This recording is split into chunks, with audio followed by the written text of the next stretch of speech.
Okay, good evening, everyone. It is 6:15, November the 15th, 2021. Time to call the Franklin City Council meeting to order. Ms. Rhodes, roll call, please. Yes, Mr. Austin. Here. Mr. Hukin. I'm here. Ms. Jones. Present. Ms. McGinnis. Here. Mr. Taylor. Here. Sir, you have a quorum. Thank you, ma'am. Mr. Brian Reese, prayer and pledge, please. Invite you to join me. Our Father, we come to you this evening, and we thank you so much for the privilege it is to assemble in this hall and either observe or prepare for those who are partaking in it, the elected officials that are doing the business of our city. And I pray that they would do so tonight with your guidance and discernment.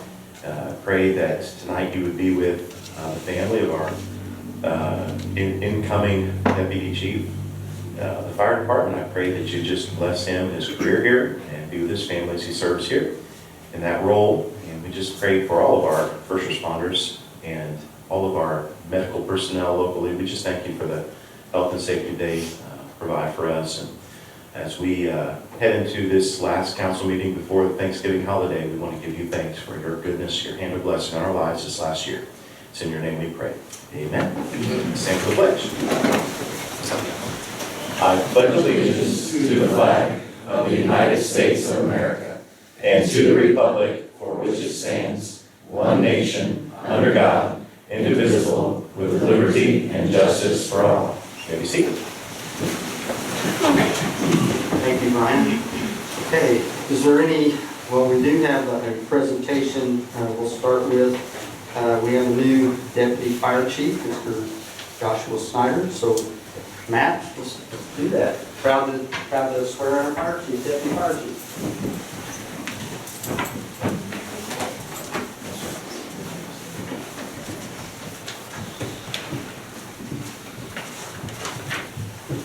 Maybe big enough we can both see it. Okay, raise your right hand. I, Joshua Snyder, I, Joshua Snyder, have been promoted to the office of deputy chief have been promoted to the office of Deputy Chief in the city of Franklin Fire Department, in the City of Franklin Fire Department. and I swear that I will support the Constitution of the United States of America, I swear that I will support the Constitution of the United States of America, the Constitution of the state of Indiana, the Constitution of the State of Indiana, and the rules and regulations of the Franklin Fire Department. and the rules and regulations of the Franklin Fire Department. I swear that I will obey all lawful orders I swear that I will obey all lawful orders of my superior officers and faithfully discharge of my superior officers and faithfully discharge the duties of said office to the best of my ability. the duties of said office to the best of my ability. Congratulations. Thank you, sir.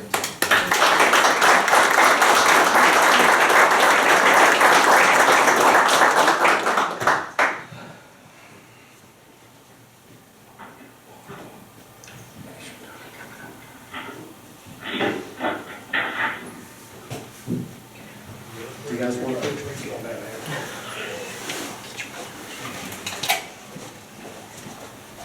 Turn sideways first. You come stand right here. Yep, stand right there.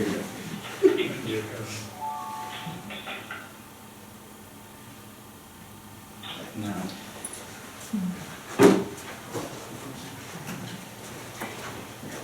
Now's your chance to stick it. Did you hear that? Did you hear that, Mayor? She already did out. Practice.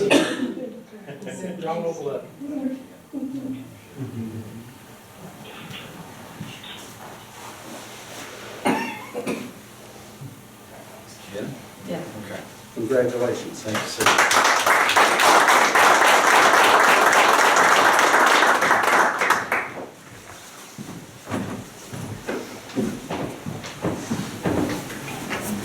Okay, are there any other announcements or presentations or public comments that's not on the agenda? Hearing none, we will go to the consent agenda. Move to approve consent agenda. Second. We have a motion and a second. All those in favor? Aye. Congratulations. Wait a minute, we can't do that, can we? That's possible. Yeah, we need to have a roll call. So- Thank you. Hey, Bob, I apologize. We have to do a roll call. Councilman Bob Buchanan is on the phone, so we need to do a roll call. That's what the rule states. We have the person on the phone. So, please. Mr. Austin. Yes. Mr. Hukin? Yes. Ms. Jones? Yes. Ms. McGinnis? Yes. Mr. Taylor? Yes. Thank you, ma'am. Okay, it passes, so now we'll go on to old business. Move to read old business by title only. Second.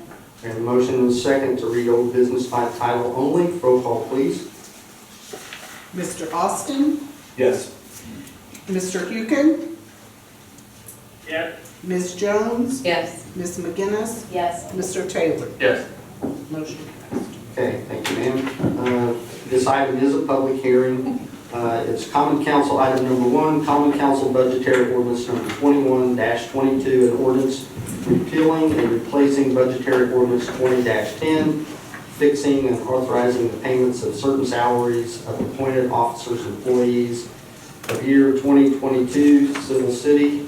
Like I said, this is the salary ordinance for all city employees outside of DPW and elected officials. So this is a public hearing. Is there any questions from the audience about the salary?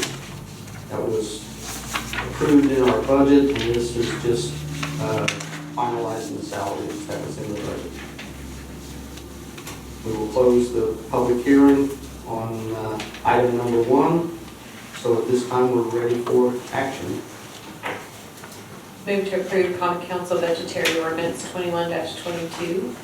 Second. We have a motion and a second. Roll call, please. Yes, sir. Mr. Austin? Aye. Mr. Hukin? Yes. Ms. Jones? Yes. Ms. McGinnis? Yes. Ms. Taylor? Yes. Mr. Taylor, sorry. And his wife agrees too. Okay, so motion carries. So that gets us to item number 2, Common Council budgetary ordinance number 21-23, an ordinance repealing and replacing budgetary ordinance 20-11, fixing and authorizing the payment of appointed officers and employees of the year 2022, which is the sewer utility. Is now open for public hearing. If there's any questions on wages for our sewer utility. Hearing none, we will close public hearing. We're now ready for action by the council. Move to approve ordinance 21-23. Second. We have a motion and a second. All those, roll call, please. Mr. Taylor? Yes. Ms. Jones? Yes.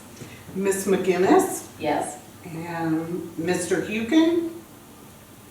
Yes. And Mr. Austin? Yes. All passed.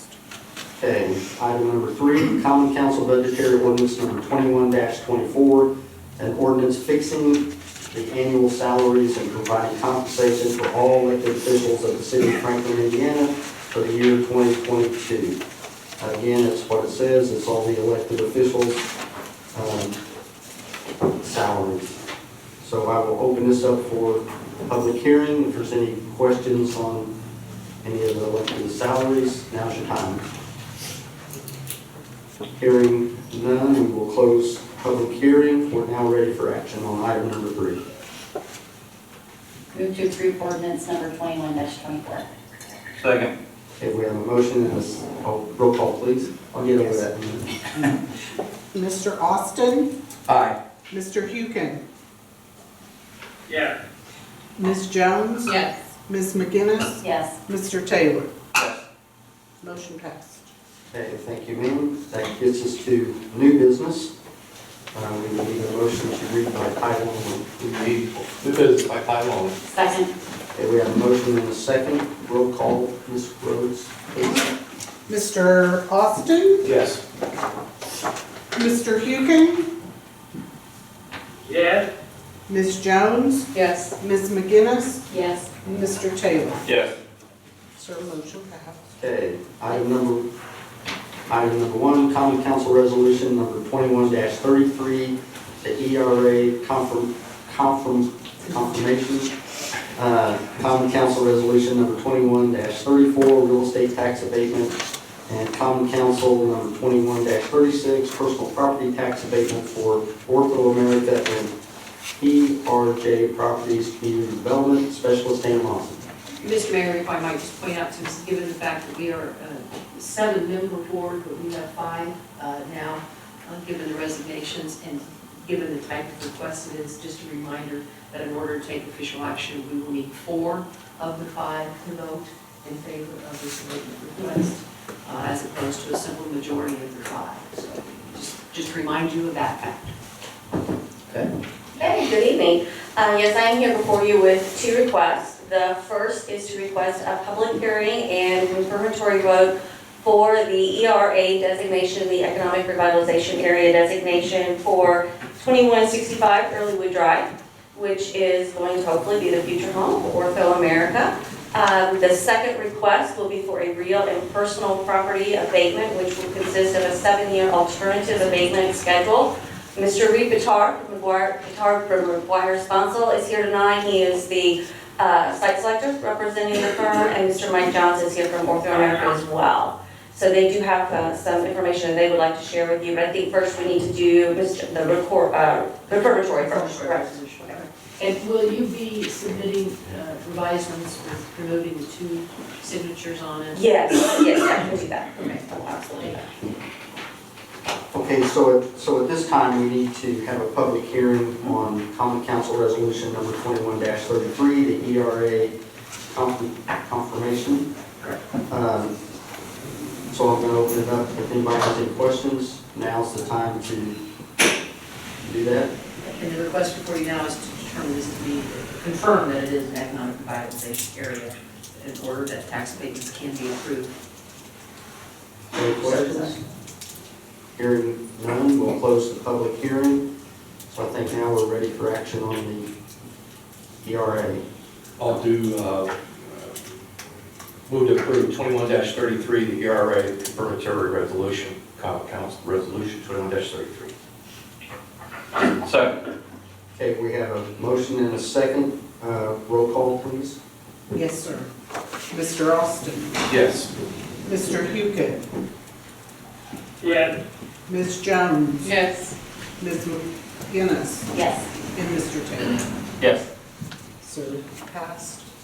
Okay, that gets us to next item, Common Council Resolution number 21-34, real estate tax abatement.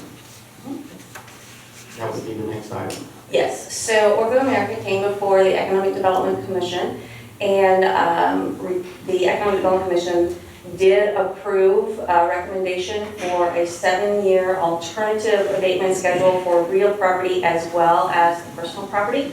Mr. Taylor is on that ABC, so if you have any questions from them, I'm sure he can answer those. I think Mr. Pittard is going to come up and give you some further information about the project and what Ortho America will be planning. I think Mr. Johnson also has some things. Thank you, Dana. Good to see you all again. Thank you for taking the time and considering the project.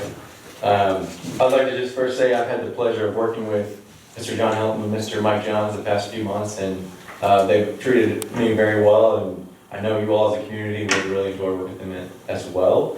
That being said, this is kind of the final piece of the puzzle for the project. They've secured a deal with the state and really just need this abatement to call Franklin their home. The project, as you may know, involves investment of around $6.4 million and 100 new jobs coming to Franklin.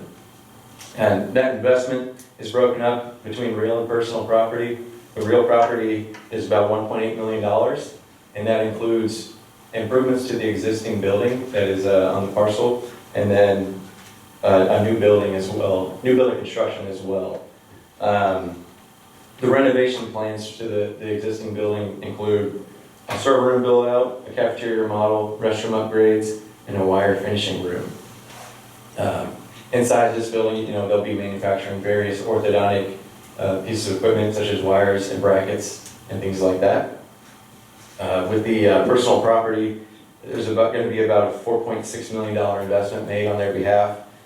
Some of this is some IT and manufacturing equipment coming from Colorado, but most of it is new equipment, such as a new data center. new infrared furnace, a deburr polish, a Mueller brand forming machine, et cetera, et cetera. This is all on the SB1 if you guys need more details on the equipment being purchased.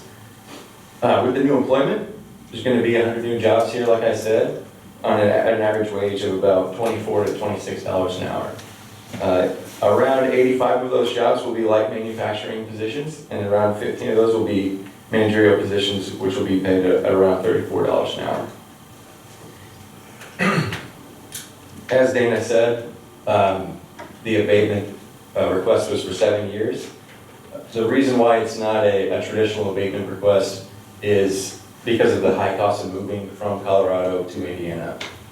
I think this is over $1 million already. I'm sorry, it will be over $1 million just to move the company. And so we requested an accelerated abatement at 7 years. So the first couple years will be 100%, and then it'll phase in from there. With that, I'd like to turn over to Mr. Johns and why he kind of zeroed in on Franklin. Thank you. Evening, everybody. I'm the chairman and president of Ortho America. We are recently acquired this company in October of last year. And when we acquired it, we understood that the property had been sold that the company had uses for home in Denver. Knowing that fact, we proceeded with the acquisition.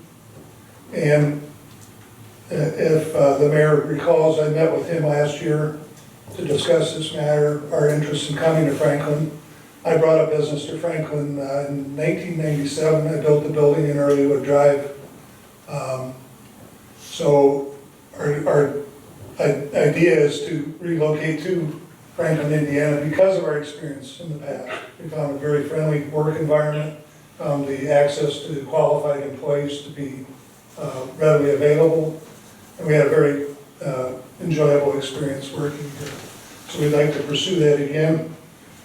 As you were told, we've already we've invested many millions of dollars, obviously, in acquiring the company, and then the capital expenditures we're looking to produce to add on to the building, expand it to accommodate. So our initial hiring will be in the neighborhood of 100 employees immediately. Over the course of 5 to 10 years, we expect that to double or triple. So we're really looking to create this positive impact on the community and enjoy the experience of being back in Franklin. Currently, we own 2 separate companies currently. Ortho America is an umbrella for Tangent Orthodontics, which is currently in Greenwood. That's about 15 people, it's a very small operation. But the operation in Denver currently is 100 plus people. And so, again, we intend to bring those jobs here. We have approximately 8 to 10 people that have expressed interest in moving with the business, but that's all we will have. So very much of our interest to acquire good quality people as we have in the past here. So if you can see a way fit to help us offset some of these extraordinary costs we're experiencing, we would very much appreciate to be here. And I do remember that pleasant meeting we had. Yeah. Thank you. Bring a couple mountains with you, and we can probably do that. That's a little bit of a dichotomy, so we do that. But we will maintain a very small presence in Colorado as well, some qualified people go on. Is there any questions for Mr. Johns? Anything at all, I'd be happy to answer for you.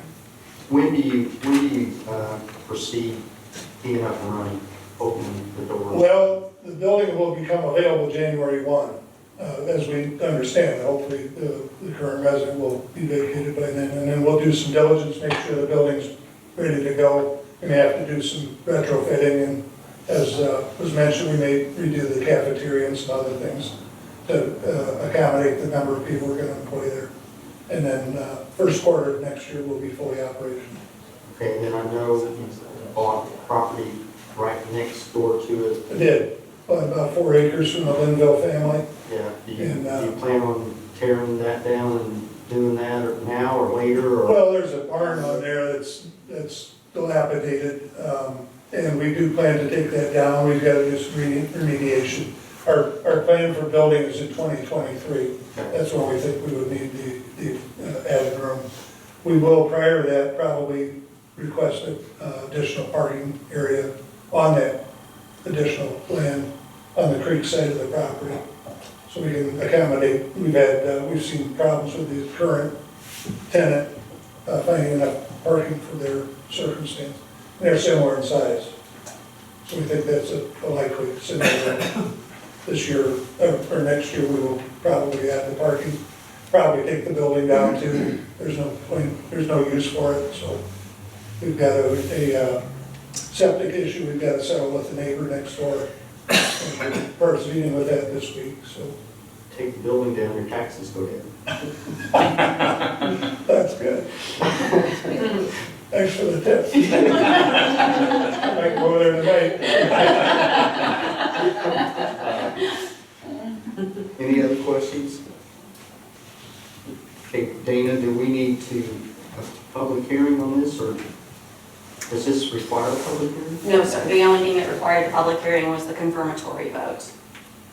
Okay, So we're good. We have, the first abatement is for the real property, and the second abatement is for the personal property. okay, so this one will be resolution number 21-34. Correct. For the real. Can we do them both ways? You can, but we need to have a roll call vote, and then we have to have 4 or 5 votes in Mhm. the affirmative. Correct. Okay, so we can do them both at the same time, so we would also be asking a motion to approve 2134 plus 2136, the real and personal property. We need a motion for that. So moved. Second. Okay, we have a motion and a second. Roll call, please. Mr. Austin, Aye. Mr. Hugen, Aye. Ms. Jones, Aye. Ms. McGinnis, Aye. Mr. Taylor. Yes. Motion passed. Thank Welcome you, sir. back. Yeah, welcome. Thank you. And both of those were for 7 years, right? Yes. Correct, 7 years. And we did notice the 2%, 5%, if I'm not mistaken, economic Yes. development. Yes. That is correct. Thank you for that. Appreciate that. And if you can revise the resolution. Without the other Correct those, things, that's I will correct. do that. I'll have that done tomorrow. All right, thank you. We'll get that. You're welcome. Thank you, sir. Thank you. Ray. Thank you. Appreciate it very much. Okay, next item. This was introduction only. Common Council Ordinance number 21-25, annexation to be known as Lacey annexation, 0.49 acres. It's introduction only, so consider that one introduced. Item number 3 is, It's okay. oh, I'm sorry. Oh, All right. did you want to introduce it so the public knows what it is? Go ahead, Joanna. All right. So this property is located at 2935 North Graham Road, owned by Bruce and Jamie Lastly. They had originally came before the Board of Works because their septic system was failing, and they requested to tie into the sewer. Since they were immediately adjacent to city limits, the Board of Works went ahead and granted that connection with the condition that they apply for annexation, which is now before you. This was heard at the October 19th Plan Commission meeting and was forwarded with a favorable recommendation by an 11-0 vote. And it is set for public hearing December 6th with official action on December 20th.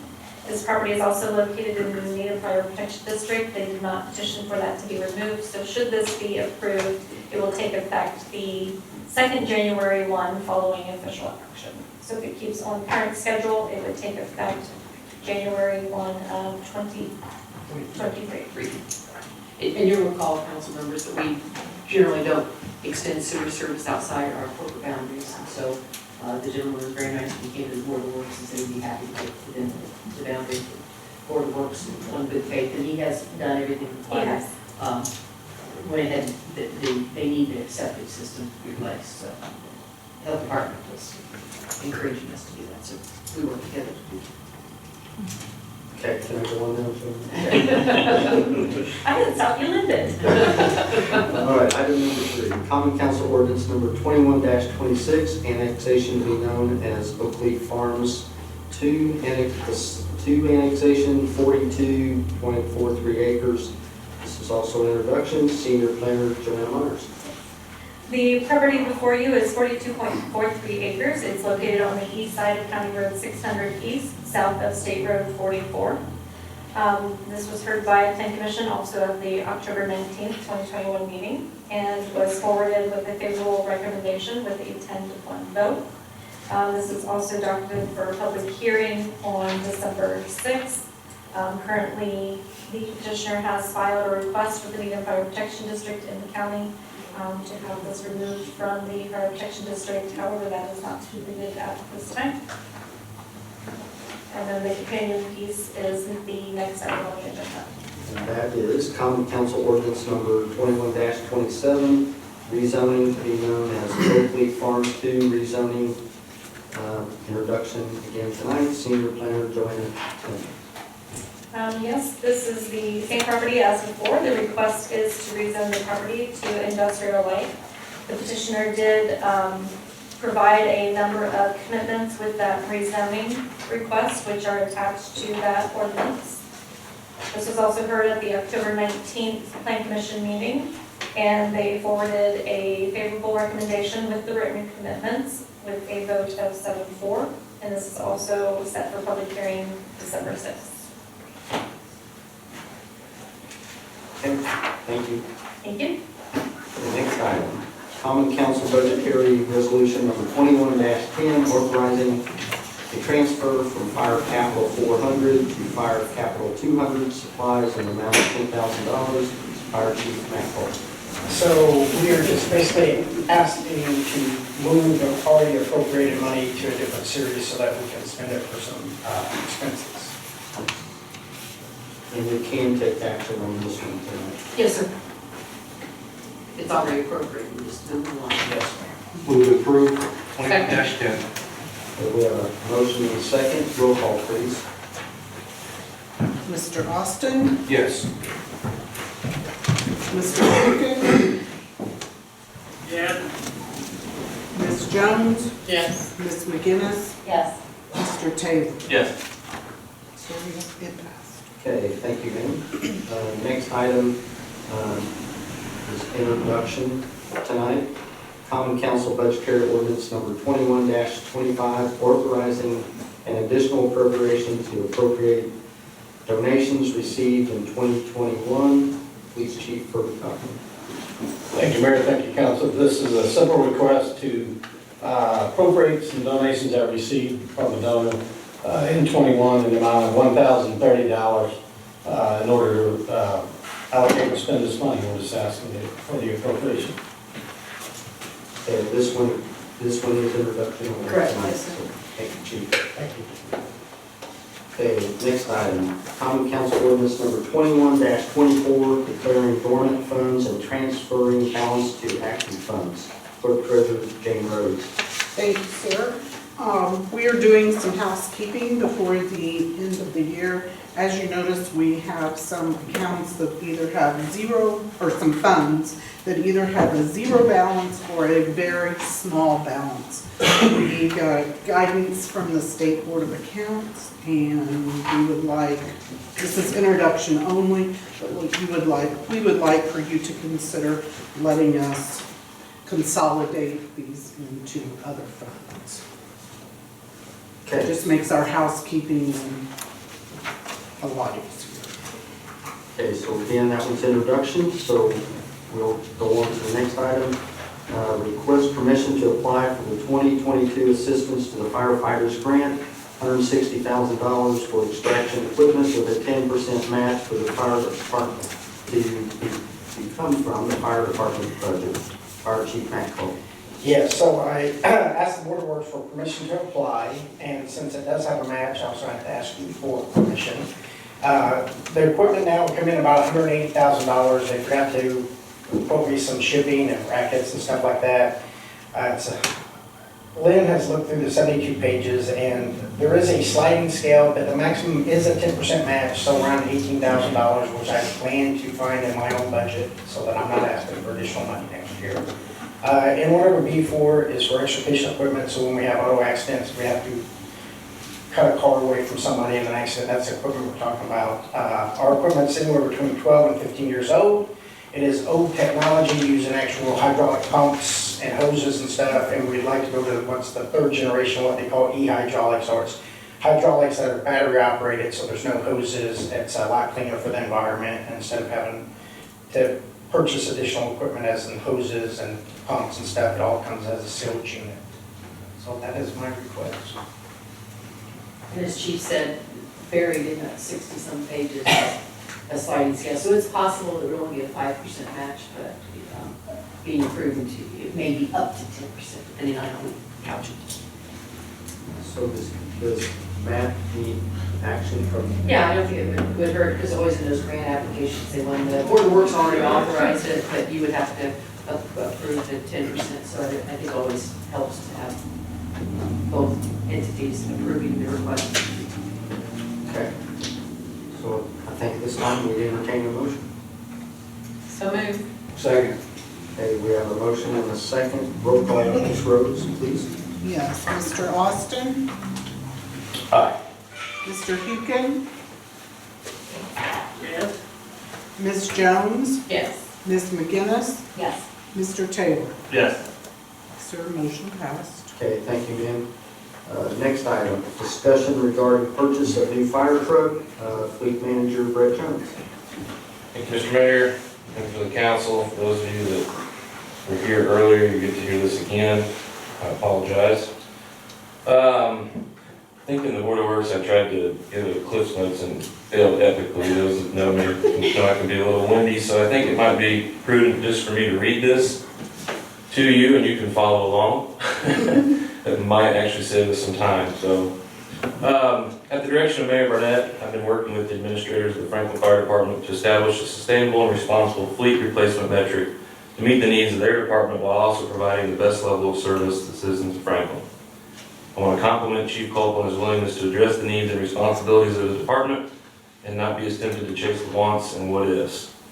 One of the most frequently asked questions that I, members of this board and council, and community members had are directed at why we send an expensive apparatus, such as a fire engine, to a run that requires no actual fire service in his basic EMS call. Chief Culp has been the first administrator to get on board with the issues around this question and has acted to remedy this issue by selling the old aerial truck to Enberg, as you all probably remember, to reduce our overall apparatus count to 4 instead of 5. We then purchased a squad vehicle to be first out the door to the majority of these EMS-only runs. This vehicle, which happens to be a 2020 Dodge Ram 1500, is not only safer and easier to send, but a fraction of the cost to operate and maintain, and ultimately replace when the time comes. With that vehicle being in service now for over a year, it leaves us with 4 fire apparatus to service the city. As you may remember, we did purchase a new engine 21 back in the 2016-2017 calendar years, but that still leaves us with 3 older apparatus that need attention and a plan for replacement. Our current inventory of fire apparatus looks like the following: a 2000 KME engine, a 2005 E1 Quint 75-foot ladder truck, a 2010 KME engine, a 2017 KME engine. Just to give you some background on what we currently have. The need and the why. It is time, and in fact likely beyond time, to address the replacement of the 2000 KME engine 25 apparatus with a new fire engine. It's the fire industry standard for an engine to last for 15 years of service within a career fire department like ours. This standard is suggested at 10 years of frontline service and then 5 years as a reserve apparatus. At 21 years of service, I think we've gotten the majority of its useful service out of it. Some other key relevant issues that arise with attempting to operate a truck with this kind of age is that parts availability has become a real issue. We experienced this firsthand with this apparatus as we had to rebuild the engine this year, and it was very difficult to get parts and get parts timely. The question around reliability of the truck becomes a big concern with running a truck of this age and wear. So what do we buy and what does it cost? Chief Culp has been in contact with all the apparatus manufacturers and their respective sales outlets and has located a demo unit that would fulfill the needs of the department. Fire Service Incorporated has an E1 engine that is scheduled for production that we can still purchase. This unit is in line with the trucks that we currently run and would meet the department's needs. The cost of this unit to the city of Franklin would be $500,000 for the truck, and then an additional $75,000 for necessary equipment, to operate and function as a frontline fire apparatus. Just for some reference and comparison to other engines that we have purchased in the last 20 years, 10 years, I guess, sorry. We purchased the 2017 KME Engine 21. Cost of that truck was $825,000 for the truck and the equipment. In 2010, we purchased Engine 22 for $625,000 for truck and equipment. When you look at what we paid in the past for our engines, I hope you can see the Chief and I are and have been working diligently to make sure we are getting what the department needs and are foregoing some of the wants and costs associated with building a custom order engine from the ground up. We are trying to look at functionality based on demand and feel that we have found a unit that would do the job well. Some other key points of interest around this particular unit that make it very attractive are the unit comes in cheaper than other stock trucks available and is of better overall quality. We received a price for an Aaron's Fox unit at $561,000. A Sutphen price came in at $527,000, and a Spartan unit priced at $535,000. If we take this available unit, they would forego the 5% price increase that was enacted on November 1st. This unit would also avoid an additional 5% industry scheduled price increase that's scheduled for January 1 of 22. It avoids escalated price increase escalation clauses that are likely due to material shortages and inflation. We also avoid the 15 to 18 month time frame from unit order to delivery. We would likely have this truck in 9 months. And to capitalize on that, talking to Chief in between, right now we've been down a truck, and so we're actually borrowing a fire engine from New Whiteland, I believe. So We did, yes, twice. Twice. So just add that into the discussion. Our proposed plan of action, I would propose to the board and the council we move forward with the purchase of the E1 engine demo unit for $500,000 and the associated equipment for $75,000 based upon the reasons given. I would suggest that we keep our current engine 25 until we get the new truck fully in service and are comfortable with its performance. At that time, we would come back and request that we look to list it for sale. Based on today's market and into the foreseeable future, I don't think we'd have any issue getting rid of our truck at a great price. In accordance with Indiana law, and in particular statute 522-10-5, which is savings to a governmental body, I think we are good to move forward with this purchase with favorable recommendation from the Board of Works and subject to the City Council's approval for the source of funds. So how are we going to pay for it? In discussions with Mayor Barnett, Jane Rhodes, and Sharon in the Clerk Treasurer's office, the thought would be to appropriate. There is $300,000 already appropriated from the 21 budget in the CCD fund that has been unused. We would suggest that we encumber those dollars to the 2022 calendar year, and then also utilize the appropriated $300,000 from CCD in that 22 budget to pay for the truck and all the necessary equipment. So obviously $600,000 between those two appropriations, and then that would more than cover the cost of the truck and the equipment needed. For future reference, I would propose that we consider a replacement metric based upon a 60 to 72 month time frame. This will alleviate us having compressed replacement needs and will also avoid overextending our maintenance and reliability concerns as it pertains to emergency apparatus. I would be happy to present our plan on what it looks like at a later date if you guys would like.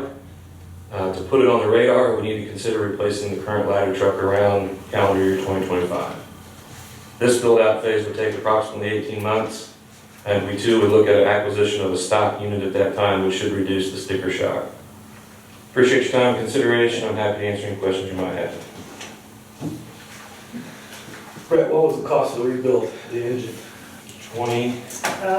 It was like 24,000. It was well worth. Yeah. Well worth. At the time, and we didn't, as you see, the availability of stock fire trucks is few and far between. Yeah. And we hated to spend the money. And it was a Cummins engine, and Cummins had a hard time finding parts for it. Yeah. So I just want to add one thing, because in case you're wondering, I'll just go ahead and say the CCD fund,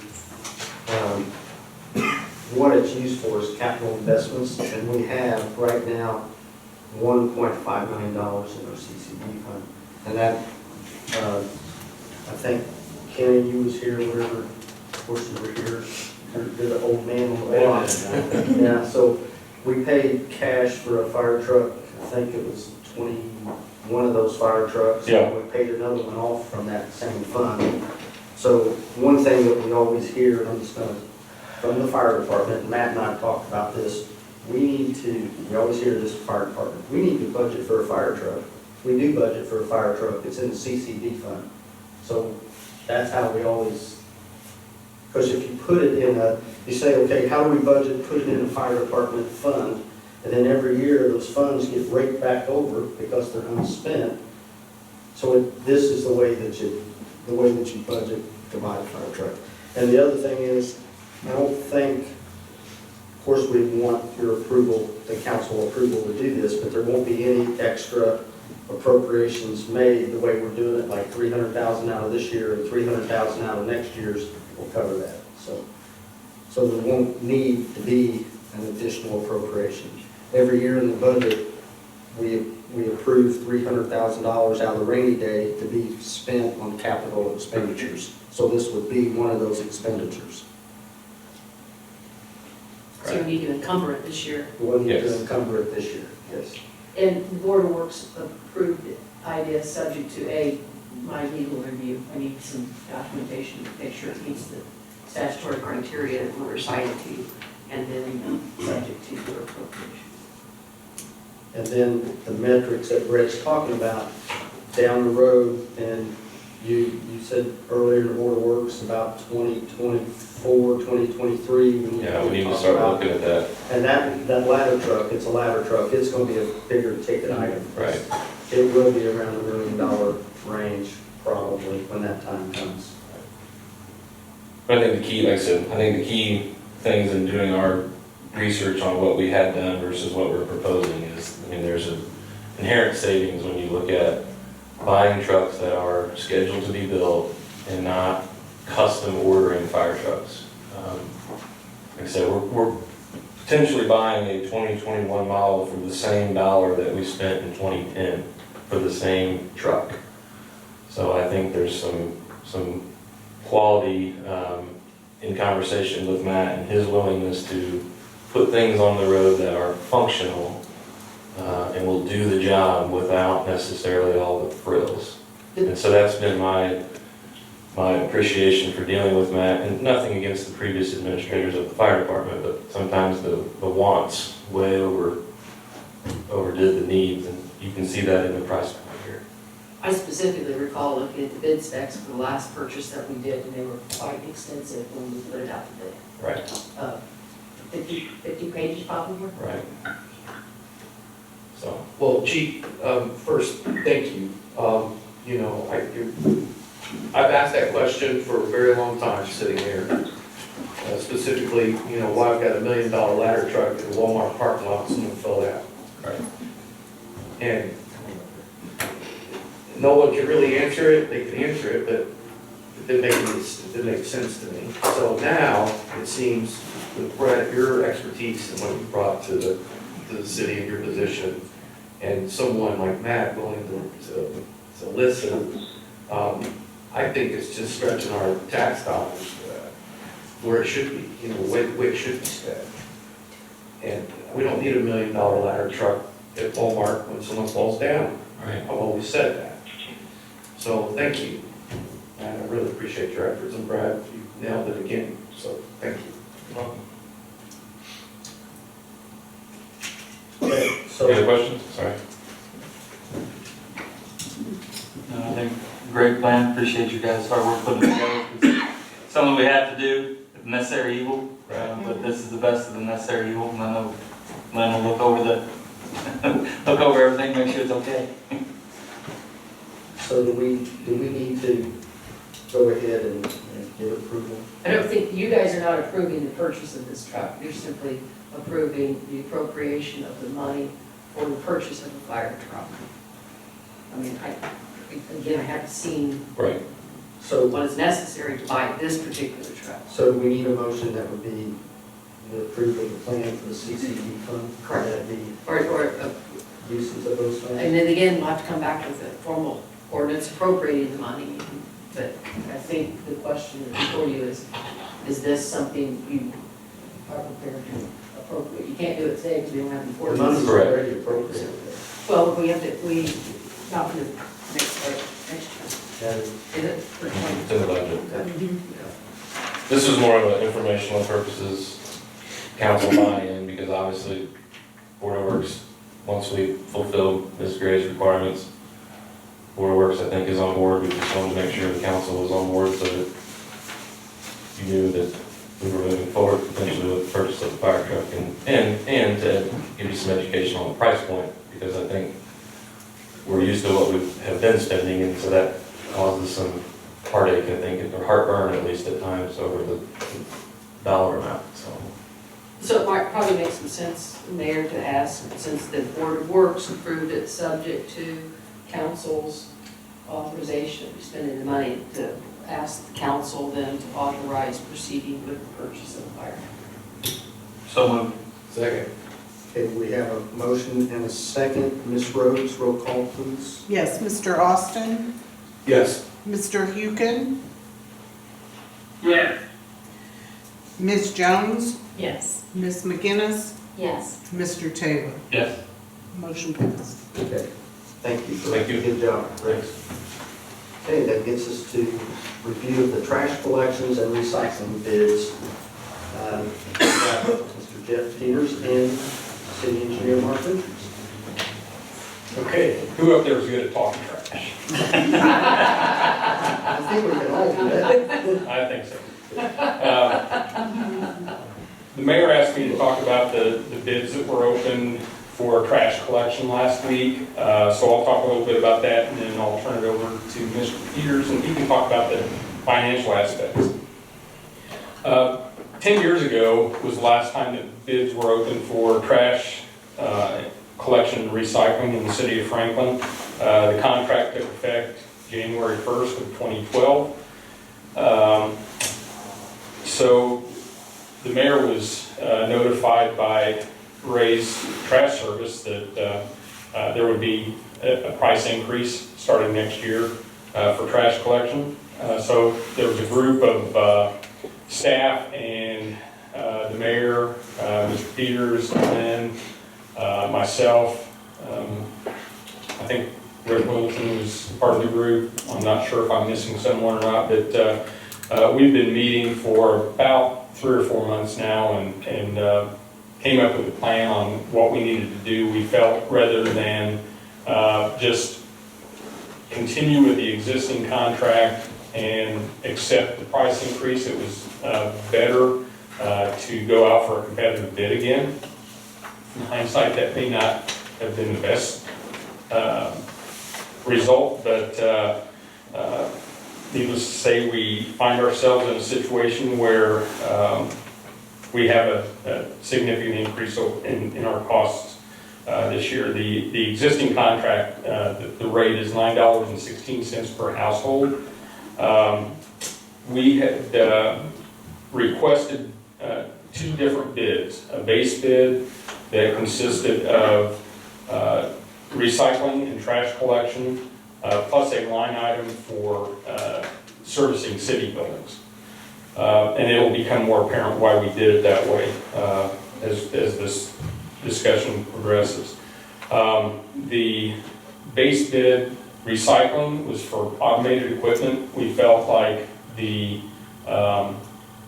cost would be less because we would go to every other week service instead of weekly service, but we're going to use the 96-gallon wheeled carts, which have much more capacity, plus they've got a lid, things don't blow out of them and cause litter problems and that sort of thing.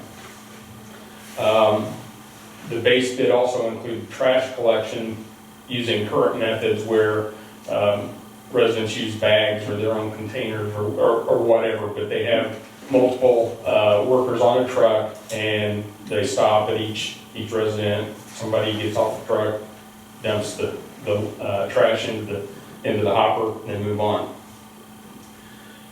We also requested an alternate bid that included the same automated bi-weekly collection for recyclables, but continuing with weekly trash collection, but automated equipment and the 96-gallon wheeled carts for trash collection. We weren't sure what the effect of that was going to be on the bid, but in hindsight, it was really probably a good thing that we did ask for that.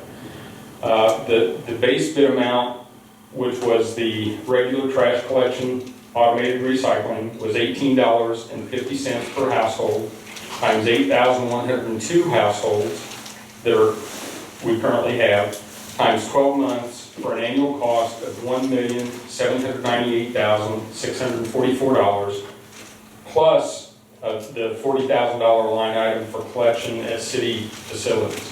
That includes anything from the wheeled carts that we use downtown during festivals, up to dumpsters and roll-off boxes at some of the larger city facilities. So there's some fairly expensive equipment that's being used for some of that city facility collection.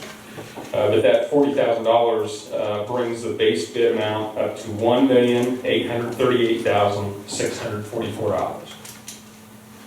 The alternate bid amount, which included the automated collection for both recyclables and for trash, dropped the per household amount to $17.22. So that was $1.28 per household per week or per month reduction in cost, times the 8,102 households times 12 months for an annual cost of $1,674,197.28, plus the $40,000 for city facilities, bringing the alternate bid amount to $1,714,197.28.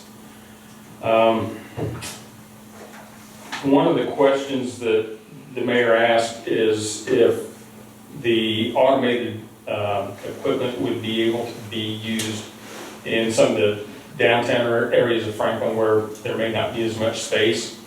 I did talk with Ray's Trash Service. Oh, I'm sorry. Let me back up a second. Of the bids that we received 3 written responses and 1 verbal response. Ray's Trash Service was the bid that I read to you. The other 2 written responses provided no bid, as well as the verbal response was a no bid. So we only received 1 bid. So I did contact Ray's Trash Service to ask a few questions about whether they saw a problem with using that automated equipment in downtown Franklin. And they said absolutely not. It's an issue that we face in other communities. There are some restrictions on how much room you have to have between one of the containers and another object to be able to pick it up. You have to have about 3 to 4 feet of clearance to be able to get the arms around the trash container and pick it up and dump it. But they indicated that's not going to be a problem. A couple of other questions that I did ask because of supply chain issues. The automated recycling equipment and the wheeled carts are on a lengthy timeline to take delivery on those items. They would expect the recycling to begin in the spring. Until that starts, recyclables will continue to be collected as they are now, using the 20-gallon bins on a weekly basis, and there would be no cost increase for that. For the trash collection, however, that would not start until early summer. The rate for that would be $18.50, which was the base bid amount, until the automated collection system starts, and then it would drop to the $17.22.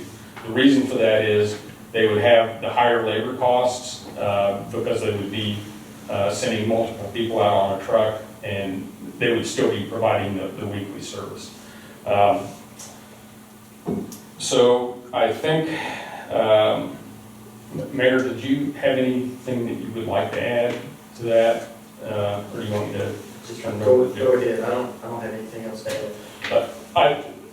We did ask the Board of Works to award a contract for Ray's Trash Service, but not select the method, because the cost difference and the cost savings to going to automated equipment is significant enough that, but there are other concerns, like the ability to provide the service in the downtown restricted areas, as well as the biggest complaint we foresee is how residents are going to store those wheeled containers. Those containers are going to be provided by the vendor, but each resident will have to have a place to store those. So because of some of those concerns, they wanted, the Board of Works would like to have buy-in from the council as far as which method to choose, both because of some of the restrictions and also because of the cost difference. So I might just add, whenever you said earlier about, we talked about bidding or negotiating early on.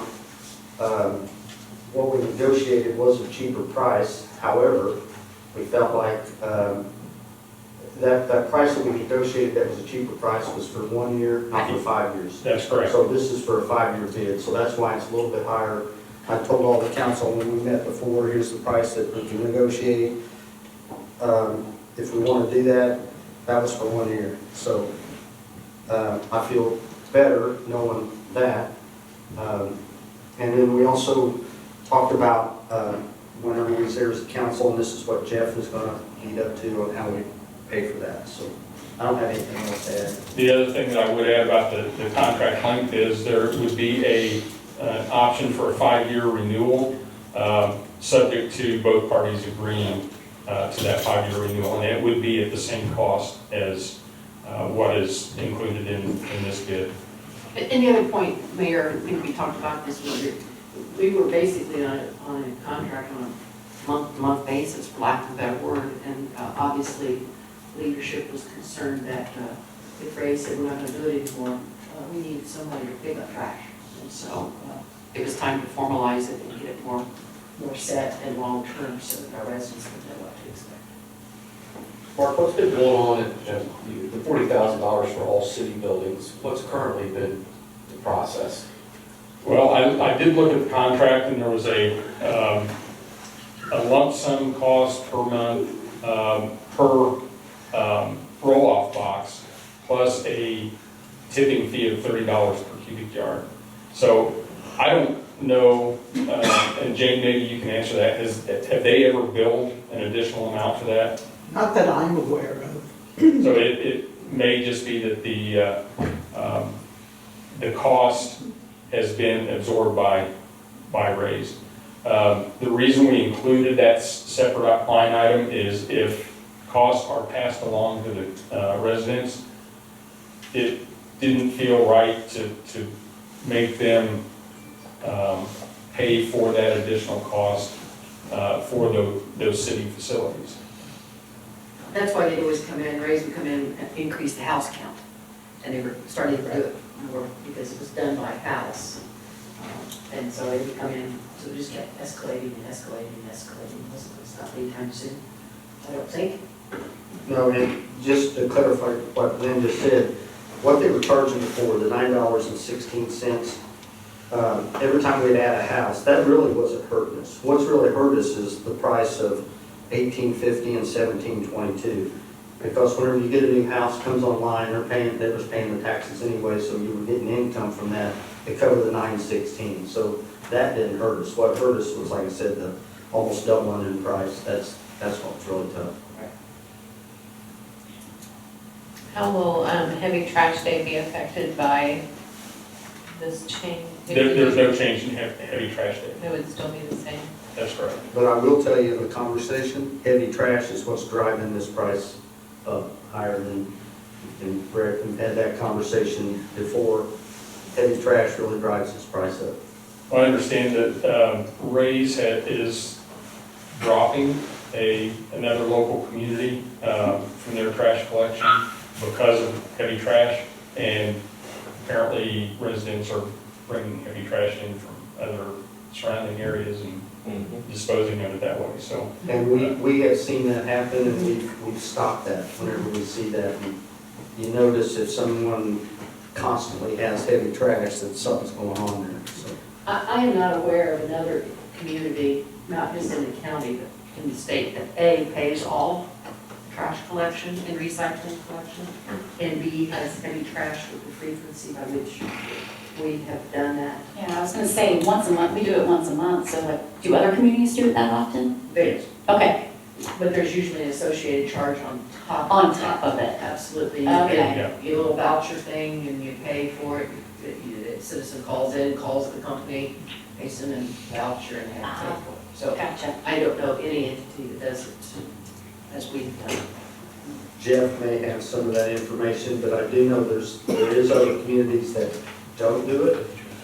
There's communities that do, of course, but when they don't do it, they usually will schedule a once every 6 months or once a year and schedule it that way. I know that Edinburgh does that, I think Whiteland does that. They just do it once or twice a year. I know our business has it with Best Way, and I looked up what a 96-gallon trash can looks like, and that's basically what we have, I believe. And they are larger, but they're not unmanageable. They're very sturdy. They're on wheels. I can roll it back and forth. So I don't anticipate as much problem maybe as what we thought. But they will not pick up anything that is not in that trash can. I mean, pretty much everything has to go in that trash can. That's correct. One other thing that was discussed during the bidding process, for any residents that would like to have an additional 96-gallon cart for trash collection, they can get that from the vendor, but they do have to pay for it. The first one will be at no charge. Sally, you got something? Yes, I just have a question about heavy trash. What if it won't fit in your toter? That's separate pickup, and it'll be just exactly like it has been before, like a mattress box springs, a single appliance or something like that, as long as it's not freon contained.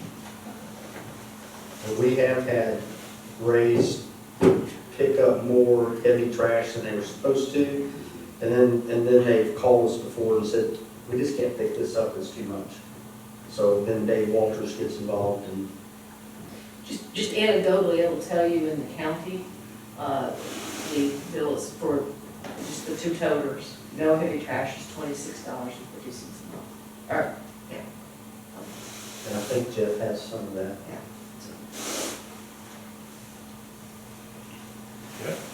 Hey, this gentleman here has a question, he wants, go ahead, sir. I wonder, are you supposed to do with these trash containers when they're empty? Because I'm in Franklin Lakes, they have a regulation on our homeowners. We are not supposed to have any trash containers inside the garage or anything else. They gotta be stored inside. And space is a premium here. I put bags out, I don't put trash cans out. But space is a premium. You know, I asked for a second mini barn because I can't, because I got electric lawnmowers that I mow my grass with. And, you know, and I got 2 vehicles that go in, and it's tight. And these things are 96 gallon. These things are big. So we'll keep that in mind. I knew you were going to say that. I wanted to We say got that. a meeting tomorrow night. We got our homeowners meeting tonight over at the swimming pool is. Okay. So, go ahead. Well, I was going to say, that's definitely a concern.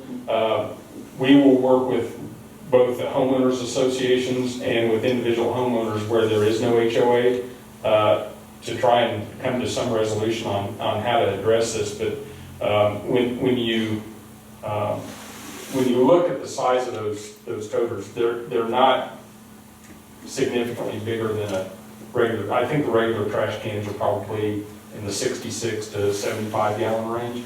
I've got one of the toters that I bought at Lowe's, the 96 gallon one, and it's the floor space that it takes up is not very much more than a smaller. I don't have any floor space. I'm serious. Well, both code enforcement will work with the homeowners and will work with the HOAs as well. Yeah, I don't think you want to lose them because they run about $100 according to. Yeah. Yeah, they do. Mhm. Thank you all. Thank you. Appreciate the opportunity to be here. You know, we have this discussion over the years, several different places. And one of the things that, you know, we had talked about, that trash service can be paid as a general expenditure, like you do today, and some people do that. You can also structure it as a utility, where you would recover those costs uniformly from those that consume the service. And we've seen many cities and towns over time have gone to that utility structure for trash service.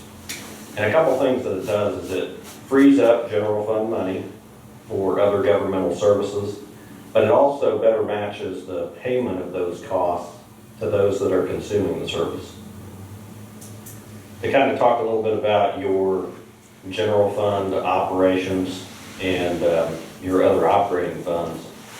For 2022, your operating revenues exceed your operating budget by about $626,000. So you're operating as a surplus, which is by design that you have tried to do over time to make sure that you retain good cash balances. The 22 budget contains $1.129 million for trash service. So if you were to pay this new expense at approximately $1.7 million, you're going to virtually consume all of your operating cash for 2022. So you won't be putting back any surplus. Over the past 3 years, the operating funds have added about $2.3 million in cash, but the majority of that, about $2 million of it, have come from supplemental income tax distributions, which were income taxes that should have been distributed in the year in which they were earned, had the state had perfect knowledge and distributed the right amount. Well, that underdistribution historically kind of helped get you through this year, where the 22 distribution was the first implementation where the state looked at what happened in 2020. How short were those actual collections in 2020? And you have had a running balance as Johnson County of a large surplus at the state budget agency of income taxes. That is now reversed. All those excesses are gone. Your distribution for 22 in income tax is smaller than 21.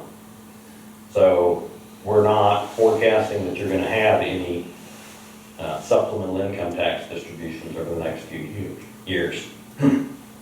The other big hit that you got money was CARES money distributed out of the pandemic funds, and that helped to prop up some of your cash balances in the last few years. But those significant cash balances that you hold today allow the city to have flexibility and respond to future expenditure needs.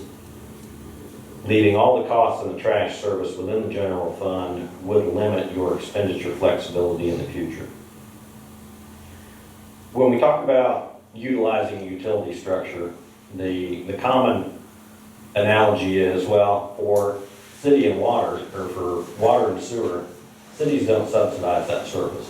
Those people who receive that service pay that cost based on what they consume. And so a lot of people ask, well, then why would the city continue to subsidize trash service? One other thing that I normally add to this discussion is, along those same lines, you have property tax paid in the city. Everyone pays a uniform tax rate. However, a homestead is capped at 1% of its assessed value. Inside the municipal limits, the tax rate is well above that 1%. Businesses are capped at 3%, but they don't receive any trash service. So paying the trash service out of the general fund, you may have businesses that pay in 3 times the amount of property tax for the same value, yet receive none of the service, so they are subsidizing that trash service to the residents. Now, You're not obligated to segregate funds in the general fund. Once all the income, property tax, and everything goes in there, it's fungible. You can spend it for municipal purposes, and that's what you've done. But that is kind of an equity argument that people look at. You know, is that really fair? It is, I would say, more fair in a utility structure where those who consume the service pay the cost. Did a little bit of research to kind of give you some perspective as to different units of government around our vicinity.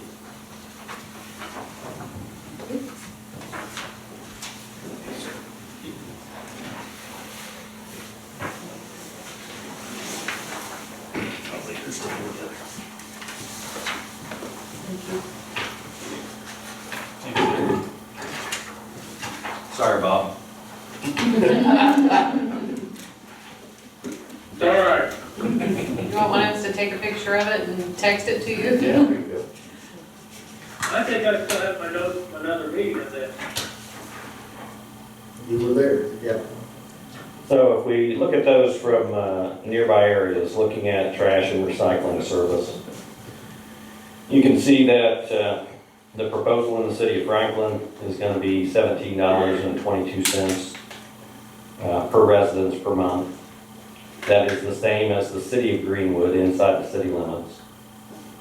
As Lynn was alluding to, Greenwood outside the city limits, if you do trash and recycling, the one that I looked at was $29.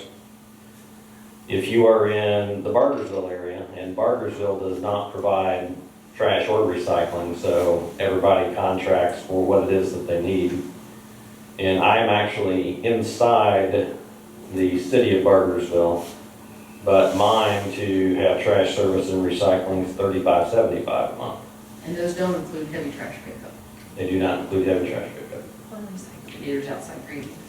And if you were in the city of Beech Grove, their new rate beginning January 1 of 22 is going to be $21.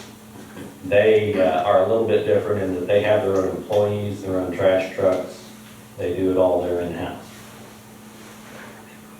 But that'll kind of give you an idea of where it stacks up and municipal versus being outside and having those people who actually have to pay for that service.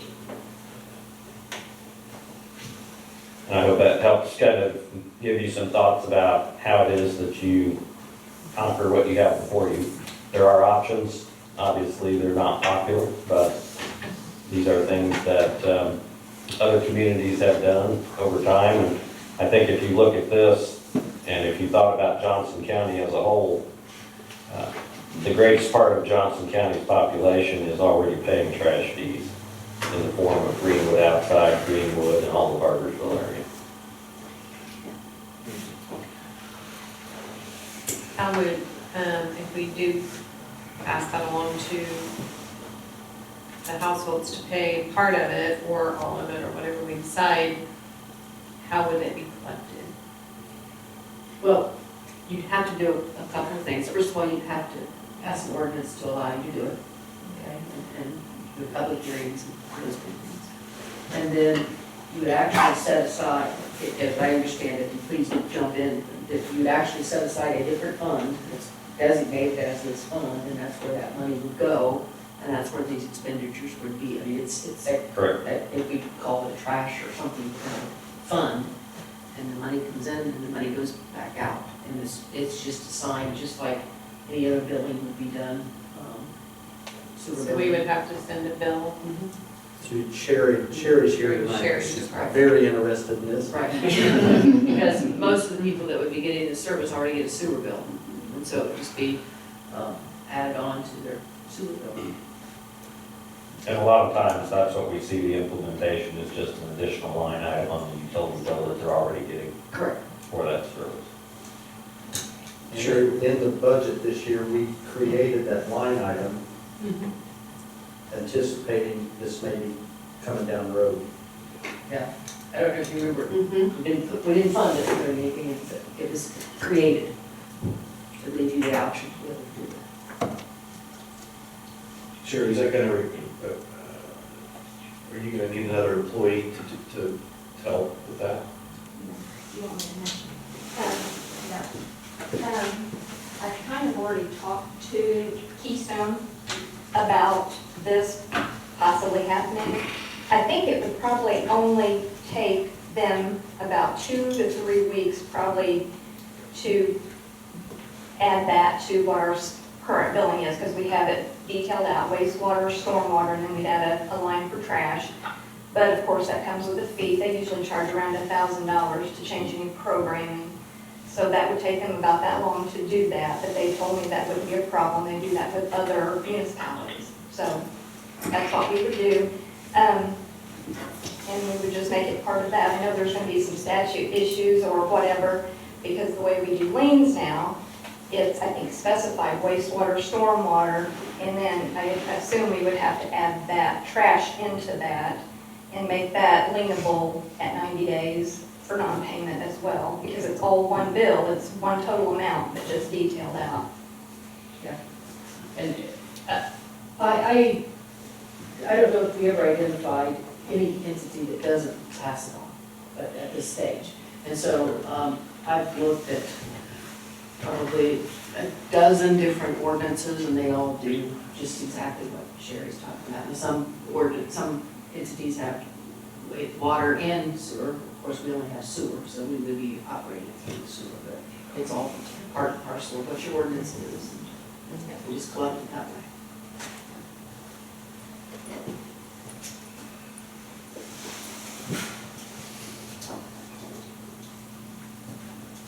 So inflation, it's terrible, isn't it? Oh, yeah. So I know this is a tough one, and I don't know that we're asking you to make a decision tonight on which way to go. And I know that there's a lot of options here, I guess. I prefer the 1722 option.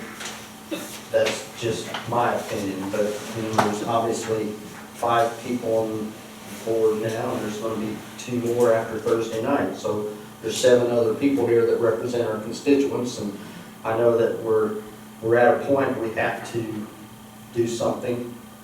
And I kind of gave the 1722 is what I think is the best for us, but not because it's cheaper. I just think that the automation is what I see a lot of municipalities going to. So, Jeff, do you have anything else that we need from the board tonight? I mean, was we looking to try to make a decision tonight on something? I don't think so. I mean, as we've talked about before, you have good cash reserves. You can take your time, study it, make the best decision that you can.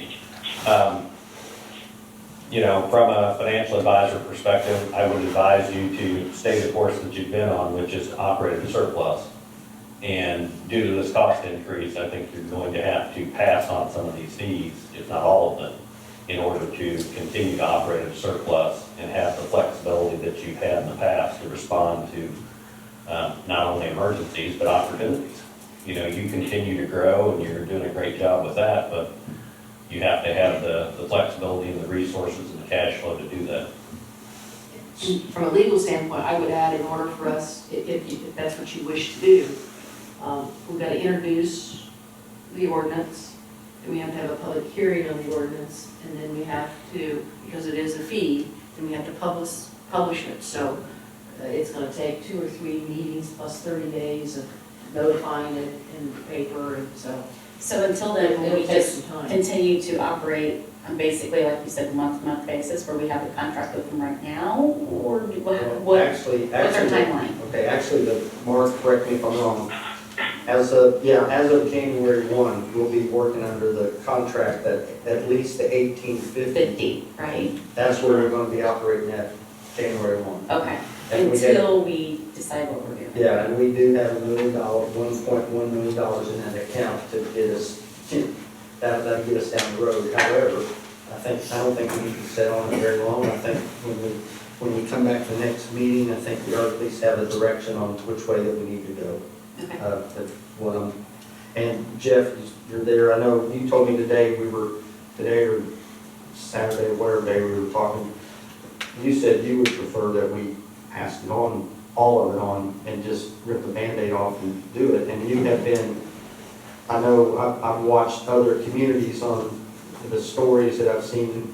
You do Martinsville municipality, and you recommended to them a couple years ago they need to do it all. And now they're still struggling because they didn't do that. They're struggling a little bit. They continue to, and you know, it's that same discussion of, they didn't have the cash reserves that you have to start out with. And, you know, it's more dire for them to get to that point where they completely offload that and recover the cost. You know, they've gone to $7.50.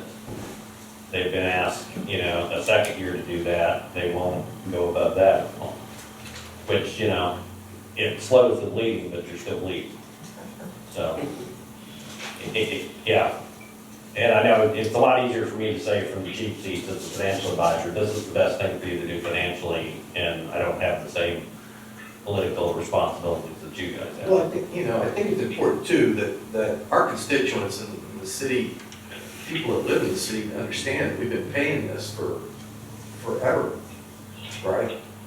Right? Forever. That's a long time. Since I was a child, right? Think about, I mean, we're currently, what, $9.16 a month? Is that the current rate? Yeah. And that's going to $17.22 or $18.50, depending on which route you want to go. $1,000,007 a year. Yeah, and my. Direct cost, what's gonna cost? So again, let me just tell you how Jeff and I got to that conversation about, I think you should do it all at once. So I'm talking to Jeff about this, and I said that, and I told some of you on the council here that I'm in favor of the households paying 10 and the city pays the 7.22, and then every year after that, for 5 years, you add $1.45 to the households and take that away from the city, it gets us to that 17.22 when that contract is up.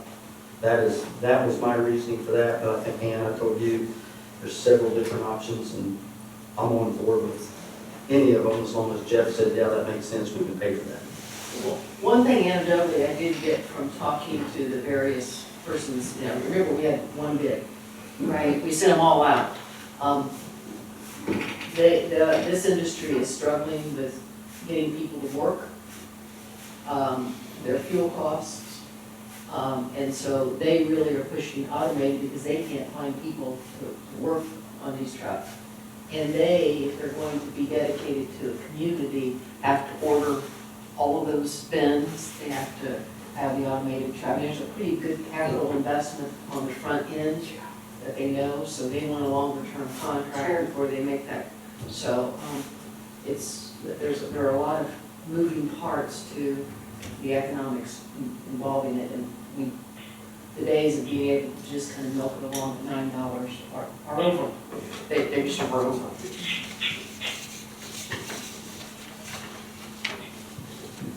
So are we in agreement to think about it, come back next meeting and give a direction of which way? Yeah, I think we have to move on it. So I think next meeting, I think we need to figure out where we're going. That'll be a big surprise to the two new, welcome.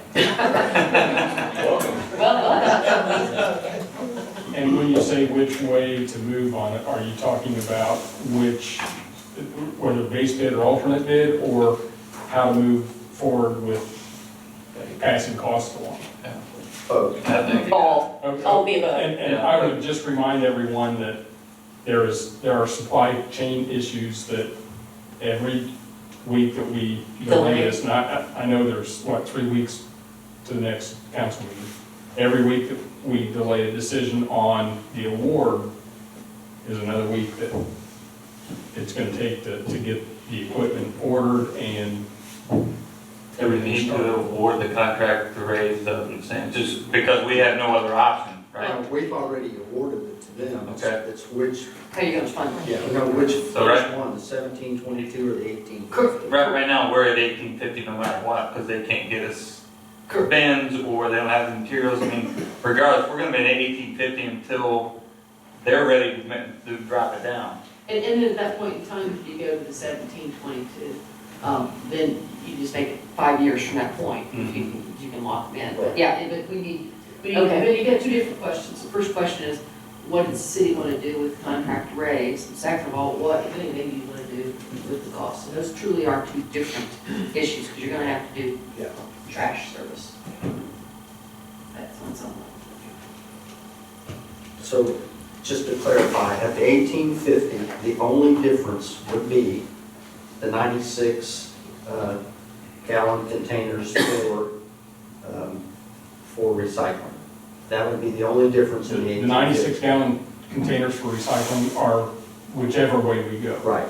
The 96 gallon containers for trash collection are based on which bid we award, the base bid or the alternate bid. Right. Okay. So everybody clear on that? So if we, so there's a good possibility if they have trouble finding personnel that they may use the automated way anyway, whether we go with that price option or not. I don't think so, because they'd have to buy 8,500 new truck. containers at what, $100 a piece, plus buy a new trash truck. So they would They'll not- have to order the trash truck. Right. And because they're our current supplier, that probably helped, but that's, I don't think, correct me if I'm wrong, Mark, but I think there's a reason why nobody else bid it, because of the capital outlay, understanding it's all going automated. Right. That's where it's going. So, should we kick this can down the road, or should we just decide tonight which way we want to go? We can decide tonight. I mean, I'm perfectly fine with everybody deciding tonight. I mean, I've been voted my opinion, so, but I have had a little bit more time to talk to Jeff and Ray's and Mark and Brett and everybody else and Sally. And one thing to chew on a little bit is the residents, if we increment it out, they won't see that as an increase ever. They'll just call it a rate increase. You're doing that to me again, you're doing that to me again. It's probably better just to rip the band off again. When you're talking money, I think you're stirring up a hornet's nest with all these homeowners associations and their rules and regulations. And they'll have to get their attorneys to draw up the homeowners association, because if you put something on the side of your garage, you're gonna get a letter from the homeowners. Sir, I understand that, and I hear. And there's a lot of Sir, homeowners. I understand that, and I hear you, and they do this in all the cities around us. So it's not unique to the city of Franklin, but I do understand, I got a small garage too, so I get it. I don't know which way to go there. Guess I sell out. We get top dollar in town, that's for sure. You do. I live under a bridge. I hate to say that, but wow. Home prices in town are incredible right now. So Andy, you started. But Andy, you're right, we don't want trash in everybody's yard. Right, and that, we have to have a contract. We're not going. We have to have a contract. I mean, does this vote have to be a majority vote? Does it have to be, what's the vote need to be tonight? Well, Because we moved on it. if you're gonna move on it, what you are simply doing is you are contracting with Ray's Trash for one of these services pursuant to the bids that were brought forward by Mark. Okay. With that, you should have 4 members vote on that contract. If you were going to go, certainly we're not prepared to pass that cost through an ordinance, because no ordinance has been introduced, but that would be what you would do. Well,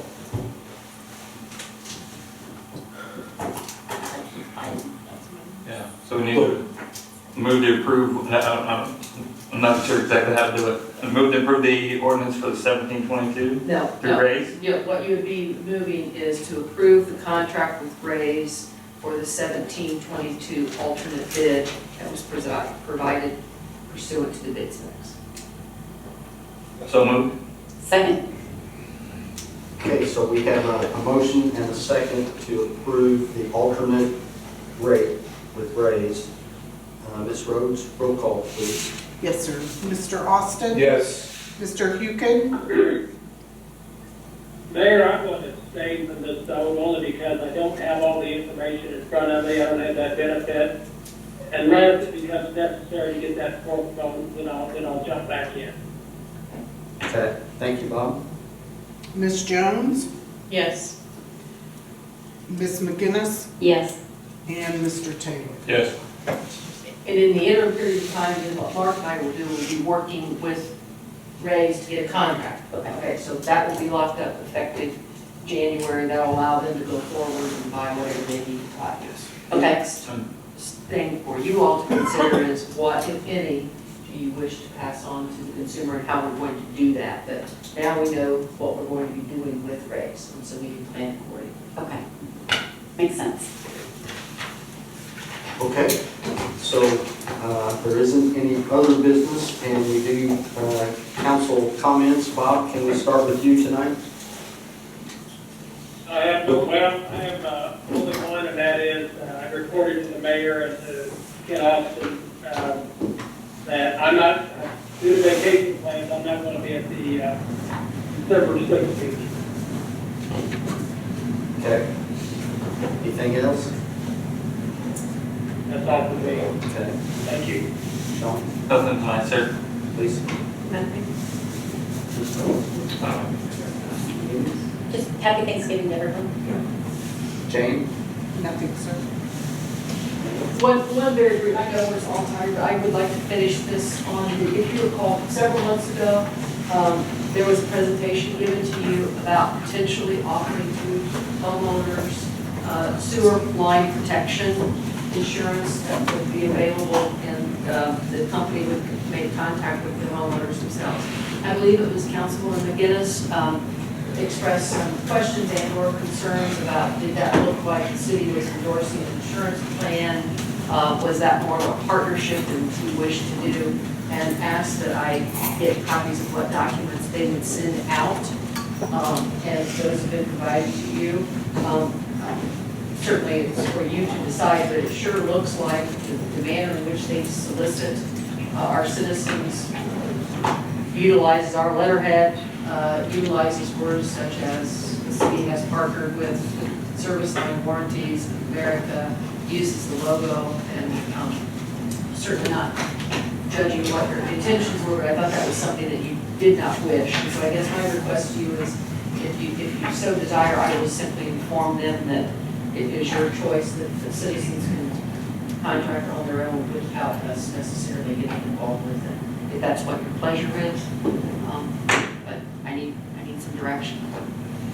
I wouldn't want to put our state logo on it, look like it is a partnership between the two of us. I agree. You know, I would say we need to do something educational wise to let people know. I don't know what that is. You know, that we are doing all these interceptors and different things with the sewer. Just, hey, you know, we need some, you may need some insurance if you don't have it. We need to do some sort of education. So I take it by common consent that I will direct that we are not interested in this very end of the program. Yes. Is that fair? Yes. Yes. All right, I'll take it off your agenda. Okay. We need a motion to adjourn. Second. All those in favor? Aye. Aye.